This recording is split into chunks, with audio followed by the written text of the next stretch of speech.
Ang ipinagbabawal na pikulo pa rin ang nangungunang nakakadali sa mga biktima ng paputok maging sa mga probinsya at ang mga madalas mabiktima, mga menor de edad.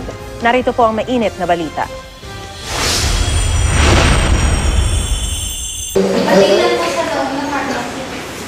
Sugatan ang batang magkapatid sa Batangas matapos masabugan ng di patukoy na uri ng paputok. Nanunood lang daw ang dalawa ng mga nagpapaputok sa kalsada ng masabugan. Nagtamo sila ng minor injuries. Pikulo naman ang nakadali sa 3 kabataan sa Tagkawayan, Quezon. Dahil sa traumang sinapit, hindi na raw sila magpapaputok. Hindi naman bababa sa 50 ang nasugatan dahil sa paputok sa Bulacan itong bagong taon. Mas mababa raw ito sa mga naitalang casualty sa pagsalubong sa 2015 na pumalo sa mahigit 100. Mas mababa rin ang bilang ng mga naputukan sa Lawag City, Ilocos Norte. Ngayong taon, 5 pa lang ang naitatalang isinugod sa pagamutan. Sa Negros Oriental, 10 ang kumpirmadong biktima ng paputok.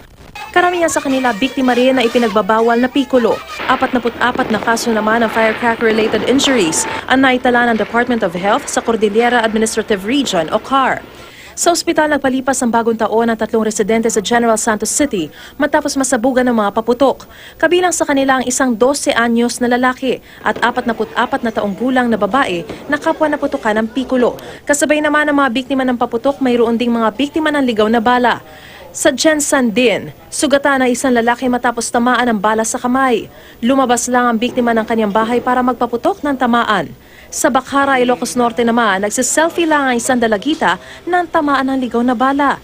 Natukoy naman kung sino ang nagpaputok ng baril at agad na aresto.